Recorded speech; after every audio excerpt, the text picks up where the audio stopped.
Dear friends, welcome to my channel. ഇന്ന് നമ്മളിവിടെ സംസാരിക്കാൻ പോകുന്നത് Nmr Spectrയിലുള്ള കോംപ്ലക്സ് സ്പ്ലിറ്റിങ്ങിനെ കുറിച്ചാണ്. നമ്മൾ ഫസ്റ്റ് ഓർഡർ സ്പ്ലിറ്റിംഗ് പറഞ്ഞിരുന്നു. ഫസ്റ്റ് ഓർഡർ സ്പ്ലിറ്റിങ്ങിൽ ഫോർ എക്സാമ്പിൾ നമ്മൾ ഈഥൈൽ ക്ലോറൈഡ് എടുത്താൽ ഇവിടെ രണ്ട് തരം നോൺ ഇക്വലൻറ്റ് പ്രോട്ടോൺസാണുള്ളത്. അതുകൊണ്ട് ഈഥൈൽ ക്ലോറൈഡ് രണ്ട് സിഗ്നൽ തരും. ഫസ്റ്റ് ഓർഡർ സ്പെക്ട്ര ആയതുകൊണ്ട് തന്നെ ഈ CH3 ഗ്രൂപ്പ് തൊട്ടടുത്തുള്ള CH2 ഗ്രൂപ്പിലെ പ്രോട്ടോണുമായിട്ട് CH3 ഗ്രൂപ്പിലുള്ള പ്രോട്ടോണിൻ്റെ സ്പിൻ ഇൻട്രാക്റ്റ് ചെയ്യുകയും N+1 റൂള് പ്രകാരം അതൊരു ട്രിപ്ലറ്റായിട്ട് നമുക്ക് ലഭിക്കുകയും ചെയ്യും. ഏകദേശം ഒരു 1.5 എന്നുള്ള തരത്തിൽ നമുക്കൊരു ട്രിപ്ലറ്റ് ഇവിടെ കാണാം 1.5 ppm. അതുപോലെ തന്നെ CH2 ഗ്രൂപ്പ്, ഈ CH2 ഗ്രൂപ്പ് അതിലുള്ള പ്രോട്ടോൺ തൊട്ടടുത്തുള്ള CH3 ഗ്രൂപ്പിലുള്ള പ്രോട്ടോണുമായിട്ട് ഇൻട്രാക്ട് ചെയ്യുന്നതിൻ്റെ ഫലമായി ഫസ്റ്റ് ഓർഡർ സ്പെക്ട്ര ആയതുകൊണ്ട് തന്നെ N+1 റൂള് അനുസരിക്കുമെന്ന് നമുക്കറിയാം. അതുകൊണ്ട് തന്നെ തൊട്ടടുത്തുള്ള ഈ 3 പ്രോട്ടോണ് ഉണ്ട് ടോട്ടൽ. അതിൻ്റെ സ്പിന്നുമായിട്ട് CH2 ഗ്രൂപ്പിലുള്ള പ്രോട്ടോണിൻ്റെ സ്പിൻ ഇൻട്രാക്ട് ചെയ്യുകയും CH2 പ്രോട്ടോൺ അതിൻ്റെ സിഗ്നൽ ഒരു ക്വാർട്ടറ്റായിട്ട് തരുകയും ചെയ്യും. It is the quartet of these CH2 group. Okay, ഇതേപോലെ വേറൊരു എക്സാമ്പിളാണ് പ്രൊപ്പൈൻ. പ്രൊപ്പൈൻ്റെ കേസ് എടുത്താൽ നമുക്കറിയാം രണ്ട് CH3 ഗ്രൂപ്പുണ്ട് CH2 ഗ്രൂപ്പിൻ്റെ രണ്ട് സൈഡിലായിട്ട്. രണ്ടും ഒരേ കെമിക്കൽ എൻവയോൺമെൻറ്റിലാണ് ഉള്ളത്. അതുകൊണ്ട് ഒരു സിഗ്നലാണ് രണ്ടും കൂടിയിട്ട് തരിക. CH3 ഗ്രൂപ്പിൻ്റെ അല്ലെങ്കിൽ CH3 പ്രോട്ടോണിൻ്റെ ഒരു സിഗ്നൽ ഉണ്ടാവും. ഈ CH3 പ്രോട്ടോൺ തൊട്ടടുത്തുള്ള CH2 പ്രോട്ടോണുമായിട്ട് ഇൻട്രാക്ട് ചെയ്യുന്നതിൻ്റെ ഫലമായി, ഇതിൻ്റെ സ്പിന്നുകൾ തമ്മിൽ ഇൻട്രാക്ട് ചെയ്യുന്നതിൻ്റെ ഫലമായി ഈ CH3 പ്രോട്ടോണിന് ഒരു ട്രിപ്ലറ്റ് നമുക്ക് തരും. CH3 പ്രോട്ടോൺ ഇതാണ് അതിൻ്റെ ട്രിപ്ലറ്റ്. CH3 പ്രോട്ടോൺ തരുന്ന ട്രിപ്ലറ്റാണിത്. ഇതുപോലെ CH2 ഗ്രൂപ്പ് എടുത്തു കഴിഞ്ഞാൽ ഇതിലുള്ള രണ്ട് പ്രോട്ടോൺ തൊട്ട് രണ്ട് സൈഡിലായിട്ട് കാണുന്ന 6 പ്രോട്ടോണുകൾ അതെല്ലാം ഒരേ എൻവയോൺമെൻറ്റിലാണുള്ളത്, കെമിക്കൽ എൻവയോൺമെൻറ്റിലാണുള്ളത്. അതുകൊണ്ട് അതുമായിട്ട് ഇൻട്രാക്ട് ചെയ്തിട്ട് ആ 6 പ്രോട്ടോണിൻ്റെ സ്പിന്നുമായിട്ട് ഇൻട്രാക്ട് ചെയ്തിട്ട് നമുക്ക് ഈ CH2 പ്രോട്ടോൺ ഒരു സബ്റ്ററ്റ് തരുന്നു. ഇതാണ് CH2 പ്രോട്ടോൺ തരുന്ന സബ്റ്ററ്റ്. അതേസമയം മീഥൈൽ മെത്താക്രലൈറ്റ് എന്ന ഈ കോമ്പൗണ്ട് നമ്മൾ പരിശോധിച്ചാൽ ഇതിൻ്റെ ഫോർമുല സ്ട്രക്ചറിൽ ഒരു CH2 ഗ്രൂപ്പ് മറ്റൊരു CH ഗ്രൂപ്പുമായിട്ട് ഡബിൾ ബോണ്ട് ഫോം ചെയ്തിരിക്കുകയാണ്. അപ്പോൾ സ്വാഭാവികമായും അതിൻ്റെ ആക്ച്വൽ സ്ട്രക്ചർ നമുക്കിങ്ങനെ കാണിക്കാം. ഇതിൽ CH2ലുള്ള പ്രോട്ടോണും അതുപോലെ CH പ്രോട്ടോണും അല്ലെങ്കിൽ ആ ഹൈഡ്രജൻ ആറ്റങ്ങൾ CH2ലുള്ള ഹൈഡ്രജൻ ആറ്റങ്ങളും CH ഗ്രൂപ്പിലുള്ള ഹൈഡ്രജൻ ആറ്റവും ആക്ച്വലി ഡയാസ്റ്റീരിയോടോപ്പിക്കാണ്. എന്ന് വെച്ചാൽ ദേ ആർ നോൺ ഇക്വലൻറ്റ്. ഓരോ ഹൈഡ്രജനും ഇപ്പം CH2 ഗ്രൂപ്പിലുള്ള ഹൈഡ്രജനെ നമുക്ക് HC എന്നും അതുപോലെ HB എന്നും കാണിക്കാം. അതേസമയം CH ഗ്രൂപ്പിലുള്ള പ്രോട്ടോണിനെ HA എന്നും നമ്മൾ റെപ്രസെൻ്റ് ചെയ്താൽ 3 ടൈപ്പ് പ്രോട്ടോണായി. HA proton, HB proton and HC proton. ഇങ്ങനെ 3 തരം പ്രോട്ടോണായി CH2 ഡബിൾ ബോണ്ട് CH ഗ്രൂപ്പിൽ. ഇതിന് കാരണം ഈ CH2ലുള്ള HC എന്ന പ്രോട്ടോൺ അതിൻ്റെ കോൺഫിഗറേഷൻ നോക്കിയാൽ which is trans to the HA proton and it is geminal to HB proton. അതേസമയം HB പ്രോട്ടോൺ ആ CH2 ഗ്രൂപ്പിലുള്ള HB പ്രോട്ടോൺ എടുത്താൽ it is cis to HA proton and geminal to HC proton. അപ്പോൾ വ്യത്യസ്ത എൻവയോൺമെൻറ്റാണുള്ളത്. HC proton HA പ്രോട്ടോണുമായിട്ട് ട്രാൻസിലാണുള്ളത് configuration. അതേസമയം അതേ HC ജെമിനൽ കപ്ലിങ്ങും HB ആയിട്ട് ജെമിനൽ കപ്ലിങ്ങും ഉണ്ട്. HCയും HBയും ഒരുപോലെയല്ല. കാരണം HC ട്രാൻസ് റിലേഷൻഷിപ്പ് കാണിക്കുമ്പോൾ HA ആയിട്ട് ട്രാൻസ് റിലേഷൻഷിപ്പ് കാണിക്കുമ്പോൾ HB സിസ് റിലേഷൻഷിപ്പാണ് കാണിക്കുന്നത്. HB ഈ സിസ് ടു HA. അതുപോലെ തന്നെ HB ജെമിനൽ കപ്ലിങ്ങും നടക്കുന്നുണ്ട് HBക്ക് HC ആയിട്ട്. ഓക്കെ, അതുകൊണ്ട് തന്നെ ഈ CH2 ഗ്രൂപ്പിലുള്ള രണ്ട് ഹൈഡ്രജനും ഒരുപോലെയല്ല എന്ന് നമുക്ക് പറയാം. They are diastereotopic. അതുപോലെ ഈ ഹൈഡ്രജനും ഡയാസ്റ്റീരിയോടോപ്പിക്കാണ്.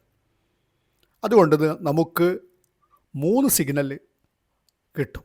ഓരോ ടൈപ്പ് പ്രോട്ടോണും വ്യത്യസ്തമായ സിഗ്നലാണ് നമുക്ക് തരാം, നമുക്ക് പരിശോധിക്കാൻ പറ്റും. ദെൻ ഈ CH3 ഗ്രൂപ്പ് അതിന് തൊട്ടടുത്തുള്ള കാർബൺ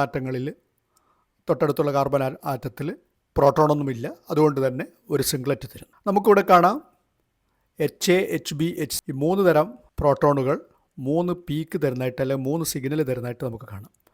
CH3 പ്രോട്ടോണിൻ്റെ സിഗ്നലാണ് ഇത്. ഓക്കെ, ഇത്തരം പ്രതീക്ഷിക്കാത്ത എന്നാൽ വളരെ കോംപ്ലിക്കേറ്റഡ് ആയിട്ടുള്ള സ്പെക്ട്രയെ നമുക്ക് സെക്കൻഡ് ഓർഡർ സ്പെക്ട്ര അല്ലെങ്കിൽ കോംപ്ലക്സ് സ്പെക്ട്ര എന്ന് പറയാം. ഓക്കെ, ഇങ്ങനെ ഓരോ പ്രോട്ടോണും വ്യത്യസ്ത തരം കോൺഫിഗറേഷണൽ റിലേഷൻഷിപ്പ് കാണിക്കുന്നത് കൊണ്ട് തന്നെ ഓരോ പ്രോട്ടോണും തൊട്ടടുത്തുള്ള പ്രോട്ടോണുമായിട്ട് കപ്പിൾ ചെയ്യാവുന്നതാണ്. ഉദാഹരണമായിട്ട് HC എന്ന പ്രോട്ടോൺ നമുക്കറിയാം HA പ്രോട്ടോണുമായിട്ട് ട്രാൻസ് റിലേഷൻഷിപ്പ് കാണിക്കുകയാണ്. HAയും HCയും തമ്മിൽ ട്രാൻസ് റിലേഷൻഷിപ്പ് കാണിക്കുകയാണ്. അതുകൊണ്ട് HC പ്രോട്ടോൺ ഈ HA പ്രോട്ടോണുമായിട്ട് ഒരു ട്രാൻസ് കപ്ലിംഗ് നടക്കുകയും HC പ്രോട്ടോണിൻ്റെ സിഗ്നൽ 2ആയിട്ട് സ്പ്ലിറ്റ് ചെയ്യുകയും ചെയ്യുന്നു. അതേപോലെ തന്നെ ഈ HC പ്രോട്ടോൺ HBയുമായിട്ട് ഒരു ജെമിനൽ റിലേഷൻഷിപ്പ് കാണിക്കുന്നുണ്ട്, കോൺഫിഗറേഷൻ റിലേഷൻഷിപ്പ്. അതുകൊണ്ട് ഈ ട്രാൻസ് കപ്ലിംഗ് കൂടാതെ HC പ്രോട്ടോൺ ഒരു ജെമിനൽ കപ്ലിംഗ് B പ്രോട്ടോണുമായിട്ട് ജെമിനൽ കപ്ലിങ്ങും തരുന്നു. അപ്പോൾ ഇവിടെ HC പ്രോട്ടോൺ HA പ്രോട്ടോണുമായിട്ട് ട്രാൻസ് കപ്ലിംഗ് നടക്കുന്നത് കൊണ്ട് തന്നെ ഒരു ഡബ്ലറ്റ് തരും. അതുപോലെ HC പ്രോട്ടോൺ തന്നെ HB പ്രോട്ടോണുമായിട്ട് ഒരു കപ്ലിംഗ് നടക്കുന്നുണ്ട്, അതുകൊണ്ട് തന്നെ വീണ്ടും ഒരു ഡബ്ലറ്റ് തരുന്നു. അപ്പോൾ ഇതിൻ്റെ ഒരു എക്സ്പ്ലനേഷൻ നമ്മൾ സാധാരണ എക്സ്പ്ലനേഷന് വേണ്ടി ഉപയോഗിക്കുന്നത് ട്രീ ഡയഗ്രാം ആണ്. ഈ കൺസെപ്റ്റ് കൃത്യമായിട്ട് നമുക്ക് കുറച്ചുകൂടി വിശദമായിട്ട് ഒരു ട്രീ ഡയഗ്രത്തിലൂടെ നമുക്ക് എക്സ്പ്ലെയിൻ ചെയ്യാനാവും. ഉദാഹരണമായിട്ട് HC പ്രോട്ടോൺ ആദ്യം HA പ്രോട്ടോണുമായിട്ട് ട്രാൻസ് കപ്ലിംഗ് നടക്കുന്നു. നമുക്കറിയാം ട്രാൻസ് കപ്ലിങ്ങിൻ്റെ കപ്ലിംഗ് കോൺസ്റ്റൻ്റാണ് ഈ കൂട്ടത്തിൽ ഏറ്റവും കൂടുതൽ. ട്രാൻസ് കപ്ലിംഗ് ഉദാഹരണമായിട്ട് ഈ എയുമായിട്ടാണ് കപ്പിൾ ചെയ്യുന്നത് HC പ്രോട്ടോൺ, അഥവാ ഒരു 3 ബോണ്ട് കപ്ലിംഗ് ആണത്. അതുകൊണ്ട് നമുക്കതിനെ അതിൻ്റെ കപ്ലിംഗ് കോൺസ്റ്റൻറ്റിനെ 3JAC എന്ന് പറയാം. എയും സിയുമായിട്ടുള്ള ട്രാൻസ് കപ്ലിംഗ്. ആ ട്രാൻസ് കപ്ലിങ്ങിൻ്റെ കപ്ലിംഗ് കോൺസ്റ്റൻ്റ് വാല്യൂ നോക്കിയാൽ 17.4 ഏറ്റവും കൂടുതൽ അതിനാണുള്ളത്. അപ്പോൾ ആദ്യം നമ്മൾ കൺസിഡർ ചെയ്യേണ്ടത് HC പ്രോട്ടോൺ HA പ്രോട്ടോണായിട്ട്, അതായത് ഏറ്റവും കൂടുതൽ കപ്ലിംഗ് കോൺസ്റ്റൻറ്റ് കിട്ടുന്നത് ട്രാൻസ് കപ്ലിങ്ങിനാണ്. അപ്പോൾ ട്രാൻസ് കപ്ലിംഗ് വഴി ഒരു ഡബ്ലറ്റ് ഫോം ചെയ്യുന്നു. അപ്പോൾ ഈ HC പ്രോട്ടോൺ ആദ്യമായിട്ട് ട്രാൻസ് കപ്ലിങ്ങിലൂടെ ഒരു ഡബ്ലറ്റ് തരുന്നു. ഇവിടെ ഒരു പീക്ക് കാണാം, ഇവിടെയും ഒരു പീക്ക് കാണാം. ആദ്യം നമുക്ക് ഒരു ഡബ്ലറ്റ് കിട്ടി ട്രാൻസ് കപ്ലിംഗ് വഴി. ഇങ്ങനെ കിട്ടുന്ന ഓരോ സിഗ്നലും വീണ്ടും ജംപ് കപ്ലിംഗ് വഴി വീണ്ടും സ്പ്ലിറ്റ് ചെയ്യാണ് ഡബ്ലറ്റായിട്ട്. അപ്പോൾ ഓരോ സിഗ്നലും വീണ്ടും ഡബ്ലറ്റായിട്ട് ജെമിനൽ കപ്ലിംഗ് വഴി വീണ്ടും സ്പ്ലിറ്റ് ചെയ്യാണ്. And so we can say this as the HC proton gives a doublet of doublets. A doublet of doublets. You can see 2 doublets are there, and so HC proton gives a doublet of doublets, and this can be represented like this. It is the multiplets of HC proton. Okay, and so this can be represented like this. It is a doublet, it is another doublet, doublets of doublet. Okay, so HC proton gives a doublet of doublets. അത് നമ്മൾ tree ഡയഗ്രത്തിലൂടെ വിശദീകരിച്ചു. Okay, അടുത്തതായിട്ട് ഇതേപോലെ നമുക്ക് HB പ്രോട്ടോണിനെയും HA പ്രോട്ടോണിൻ്റെയും കപ്ലിങ്ങിനെ വിശദീകരിക്കാവുന്നതാണ്. ഇതേപോലെ നമ്മൾ HA പ്രോട്ടോണിൻ്റെ case എടുത്താൽ ഈ HA പ്രോട്ടോൺ HCയുമായിട്ട് HC പ്രോട്ടോണായിട്ട് ഒരു ട്രാൻസ് റിലേഷൻഷിപ്പ് കാണിക്കുന്നു. അതുകൊണ്ട് തന്നെ ഇവ തമ്മിൽ ട്രാൻസ് കപ്ലിംഗ് നടക്കും, HA പ്രോട്ടോൺ HCയുമായിട്ട്. അതേപോലെ തന്നെ HA പ്രോട്ടോൺ അതേസമയം തന്നെ HBയുമായിട്ട് ഒരു സിസ് റിലേഷൻഷിപ്പ് കാണിക്കുന്നുണ്ട്. അതുകൊണ്ട് HA പ്രോട്ടോൺ വീണ്ടും ഒരു സിസ് കപ്ലിങ്ങും കൂടി നടക്കും. നമുക്കറിയാം HA പ്രോട്ടോണും HC പ്രോട്ടോണും തമ്മിലുള്ള ട്രാൻസ് കപ്ലിങ്ങിനാണ് ഏറ്റവും കൂടുതൽ കപ്ലിംഗ് കോൺസ്റ്റൻ്റ് ഉള്ളത് 17.4. അപ്പോൾ ആദ്യം ഏറ്റവും കൂടുതൽ കപ്ലിംഗ് കോൺസ്റ്റൻ്റുള്ള പ്രോട്ടോൺ കപ്ലിങ്ങിൽ ഒരു ഡബ്ലറ്റ് ആദ്യം നമ്മൾ ട്രീ ഡയഗ്രത്തിൽ കാണിക്കും. ആ ഡബ്ലറ്റ് രണ്ടാമത് വീണ്ടും സ്പ്ലിറ്റ് ചെയ്യുകയാണ്. എന്ന് വെച്ചാൽ ഇവിടെ ഈ കേസിലാണെങ്കിൽ HA HC ആയിട്ടുള്ള ട്രാൻസ് കപ്ലിംഗ് വഴി നമുക്ക് ഈ ഒരു ഡബ്ലറ്റ് കിട്ടി, ആദ്യത്തെ ഡബ്ലറ്റ്. ഇനി വീണ്ടും HA HB ആയിട്ട് കപ്പിൾ ചെയ്യുന്നുണ്ട്, അത് സിസ് കപ്ലിംഗ് ആണ്. താരതമ്യേന കപ്ലിംഗ് കോൺസ്റ്റൻറ്റ് കുറവാണ്, 10.5 ആണ്. അതുകൊണ്ട് തന്നെ ഈ ട്രാൻസ് കപ്ലിംഗ് നടന്നു കിട്ടിയ ഓരോ സിഗ്നലും വീണ്ടും അത് ഡബ്ലറ്റായിട്ട് മാറുകയാണ്. അപ്പോൾ ഇവിടെ ഒരു ഡബ്ലറ്റ് വന്നു, ഇവിടെയും അതേപോലെ ഡബ്ലറ്റ് വന്നു. And so ultimately we will get a doublets of doublet. HA gives doublets of doublet. അത് നമുക്ക് ഈ ഒരു രീതിയിൽ നമുക്ക് കാണിക്കാം, ഡബ്ലറ്റ്സ്. ഇത് കുറച്ചുകൂടി ഇതിൻ്റെ ഗ്യാപ്പ് കൂടുതലായിട്ട് കാണാം നിങ്ങൾക്ക്, അഥവാ കപ്ലിംഗ് കോൺസ്റ്റൻറ്റ് തമ്മിലുള്ള വ്യത്യാസം. ഒന്ന് 17.4 ഒന്ന് 10.5 ആണ്. അതുകൊണ്ട് തന്നെ നമുക്ക് ഈ രീതിയിൽ ഇതിനെ കാണിക്കാം. HAയുടെ സിഗ്നൽ ഏകദേശം ഈ ഒരു സിഗ്നലായിട്ടാണ് കാണുക. ഇതാണ് HAയുടെ സിഗ്നൽ. ഇതിവിടെ ഓവർലാപ്പ് ചെയ്തിട്ട് കിടക്കുകയാണ്, അത് നമുക്ക് എക്സ്പ്ലെയിൻ ചെയ്യാൻ പറ്റില്ല. പക്ഷേ ഒരു ട്രീ ഡയഗ്രാം വെച്ചിട്ട് നമുക്ക് ഈ സിഗ്നലിനെ വളരെ എളുപ്പത്തിൽ എക്സ്പ്ലെയിൻ ചെയ്യാവുന്നതാണ്. അതാണ് ഇപ്പോൾ നമ്മൾ കണ്ടത്. ഇനി അവസാനമായിട്ട് HB പ്രോട്ടോൺ ഉണ്ട് നമ്മുടെ ഡിസ്പോസലിൽ. ഈ HB പ്രോട്ടോൺ HA പ്രോട്ടോണുമായിട്ട് സിസ് കപ്ലിംഗ് നടക്കുന്നു, സിസ് കപ്ലിംഗ്. കൂടാതെ HB പ്രോട്ടോൺ തന്നെ HC പ്രോട്ടോണുമായിട്ട് ഒരു ജെമിനൽ കപ്ലിംഗ് കൂടി നടക്കുന്നുണ്ട്. നമുക്കറിയാം സിസ് കപ്ലിങ്ങിൻ്റെ കപ്ലിംഗ് കോൺസ്റ്റൻ്റാണ് ജെമിനൽ കപ്ലിങ്ങിൻ്റെ കപ്ലിംഗ് കോൺസ്റ്റൻറ്റിനേക്കാളും കൂടുതൽ. അതുകൊണ്ട് കൂടുതലുള്ള കപ്ലിംഗ് ആണ് ആദ്യം നടക്കുക. അതുകൊണ്ട് HB HAയുമായിട്ട് ഇൻട്രാക്ട് ചെയ്തിട്ട് ഒരു ഡബ്ലറ്റ് തരുന്നു. അതാണ് 3JAB എന്നുള്ള കപ്ലിംഗ് കോൺസ്റ്റൻ്റ് ഉള്ള ഒരു ഡബ്ലറ്റ്. HB ആദ്യം ഒരു ഡബ്ലറ്റ് തരുന്നു. കൂടാതെ HB തന്നെ HC ആയിട്ട് ജെമിനൽ കപ്ലിംഗ് നടക്കുന്നത് കൊണ്ട് തന്നെ വളരെ ചെറിയ വാല്യൂ, അതിൻ്റെ കപ്ലിംഗ് കോൺസ്റ്റൻറ്റ് നമുക്കറിയാം 1.5 ഉള്ളൂ, ഒരു 2 ബോണ്ട് കപ്ലിംഗ് ആണ്. അതുകൊണ്ട് ഈ ആദ്യം കിട്ടിയ ഡബ്ലറ്റ് വീണ്ടും ഡബ്ലറ്റായിട്ട് സ്പ്ലിറ്റ് ചെയ്യാണ്. പക്ഷേ ഇവിടെ കാണാം നമുക്ക് ഇതിൻ്റെ കപ്ലിംഗ് കോൺസ്റ്റൻറ്റ് ഇവ തമ്മിലുള്ള അകലം വളരെ ചെറുതാണ്. അതായത് കപ്ലിംഗ് കോൺസ്റ്റൻറ്റ് 1.5 ഹെർട്സ് മാത്രമായതുകൊണ്ടാണ്. അതുകൊണ്ട് നമുക്ക് HBയുടെ സിഗ്നലിനെ എന്തെന്ന് പറയാം, ഒരു ഡബ്ലറ്റ് ഓഫ് ഡബ്ലറ്റ്സ് എന്ന് പറയാം. 2 ഡബ്ലറ്റ് ഇവിടെ ഉണ്ട്, അത് ഡബ്ലറ്റ്സ് ഓഫ് ഡബ്ലറ്റ്. അതുകൊണ്ട് തന്നെ ഡബ്ലറ്റ്സ് ഓഫ് ഡബ്ലറ്റ് എന്ന് പറയാം. അപ്പോൾ HA എന്നൊക്കെ പോലെ, അതുപോലെ HC ഒക്കെ പോലെ HBയും ഡബ്ലറ്റ് ഓഫ് ഡബ്ലറ്റ്സ് കിട്ടുന്നു. പക്ഷേ ഓരോന്നിൻ്റെയും മൾട്ടിപ്ലറ്റ്സിൻ്റെ സ്ട്രക്ചർ വ്യത്യാസം ഉണ്ടാവും. ബിക്കോസ് എന്തുകൊണ്ടായിരിക്കും അത് ഓരോന്നും നമുക്കറിയാം ട്രാൻസ് കപ്ലിങ്ങിനും സിസ് കപ്ലിങ്ങിനും ജെമിനൽ കപ്ലിങ്ങിനൊക്കെ കപ്ലിംഗ് കോൺസ്റ്റൻറ്റ് വ്യത്യാസമാണ്. അതുകൊണ്ട് നമുക്ക് കിട്ടുന്ന സിഗ്നലിൻ്റെ സ്ട്രക്ചറും വ്യത്യാസം ഉണ്ടാകും.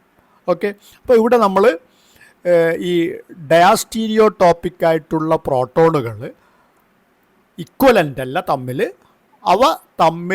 അവയുടെ സിഗ്നൽ മാഗ്നറ്റിക് മൊമെൻറ്റ് തമ്മിൽ ഇൻട്രാക്ട് ചെയ്യുന്നത് കൊണ്ട് തന്നെ അവ തമ്മിൽ സ്പ്ലിറ്റ് ചെയ്യും. എന്നിട്ട് നമുക്ക് മൾട്ടിപ്ലെറ്റ്സ്, കോംപ്ലിക്കേറ്റഡ് മൾട്ടിപ്ലെറ്റ്സ് ആണ് നമുക്ക് കിട്ടുക.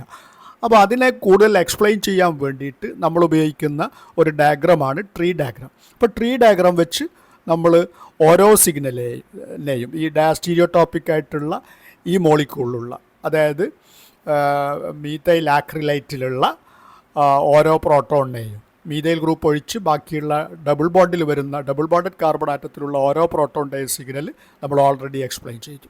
ഓക്കെ, അപ്പോൾ ഇത്രയും പറഞ്ഞ കാര്യങ്ങളിൽ നിന്ന് എന്താണ് കോംപ്ലക്സ് സ്പ്ലിറ്റിങ്, അത് ഫസ്റ്റ് ഓർഡർ സ്പ്ലിറ്റിങ്ങുമായിട്ടുള്ള വ്യത്യാസം എന്താണ് എന്ന് നമ്മൾ കണ്ടു കഴിഞ്ഞു. ഫസ്റ്റ് ഓർഡർ സ്പ്ലിറ്റിങ്ങിൽ N+1 റൂൾ ഒബേ ചെയ്യുന്നു.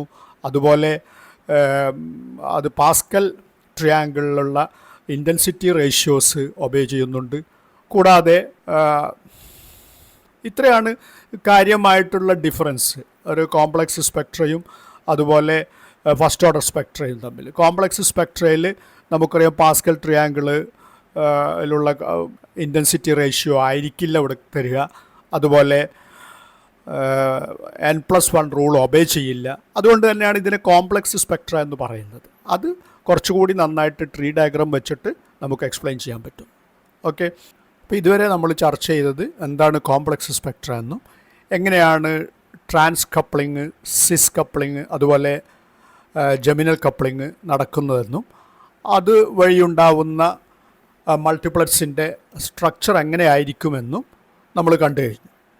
ആ സ്ട്രക്ചർ ഡിപ്പെൻഡ് ചെയ്യുന്നത് ഇതിൻ്റെ കപ്ലിംഗ് കോൺസ്റ്റൻറ്റിൻ്റെ ആണ്. നമുക്കറിയാം ഏറ്റവും കൂടുതലായിട്ട് കപ്ലിംഗ് കോൺസ്റ്റൻറ്റ് വരുന്നത് ട്രാൻസ് കപ്ലിങ്ങിനാണ്. ഏകദേശം 17.4 ഹെർട്സ് ഈ കേസിൽ വരും. അതുപോലെ സിസ് കപ്ലിങ്ങിനാണെങ്കിൽ 10.5 ഹെർട്സും, ഏറ്റവും കുറഞ്ഞിട്ട് ജെമിനൽ കപ്ലിങ്ങിന് അത് 2 ബോണ്ട് കപ്ലിംഗ് ആണ്. അതാണ് ഈ 2 JBC, ഈ കേസിൽ നമ്മൾ 2 JBC എന്ന് എഴുതിയത്. അതിന് 1.5 ഹെർട്സും വരും. അതുകൊണ്ട് തന്നെ കപ്ലിംഗ് കോൺസ്റ്റൻറ്റിൻ്റെ വാല്യൂസിനനുസരിച്ച് വ്യത്യസ്ത തരത്തിലുള്ള സ്ട്രക്ചറുള്ള മൾട്ടിപ്ലറ്റ്സാണ് നമുക്ക് കിട്ടുക. എല്ലാം ഡബ്ലറ്റ്സ് ഓഫ് ഡബ്ലറ്റൊക്കെ തന്നെയാണെങ്കിലും ഈ ഡബ്ലറ്റ്സ് ഓഫ് ഡബ്ലറ്റുകൾ തമ്മിൽ നമുക്ക് തിരിച്ചറിയാൻ പറ്റും. കാരണം അവയുടെ കപ്ലിംഗ് കോൺസ്റ്റൻസ് വ്യത്യസ്തമായതുകൊണ്ട് തന്നെ ഈ മൾട്ടിപ്ലറ്റ്സിൻ്റെ ഒക്കെ സ്ട്രക്ചറും വ്യത്യാസമായിരിക്കും. ഓക്കെ, അപ്പോൾ ഈ ഒരു ഡിസ്കഷനിൽ നിന്ന് നമുക്ക് എന്താണ് കോംപ്ലക്സ് സ്പെക്ട്ര എന്ന് മനസ്സിലായി. അതുപോലെ എന്താണ് ട്രാൻസ് കപ്ലിംഗ് എന്നും ജെമിനൽ കപ്ലിംഗ് എന്നും സിസ് കപ്ലിംഗ് എന്നും മനസ്സിലായി. ഈ വീഡിയോ അവസാനിപ്പിക്കുകയാണ്. Thank you for watching.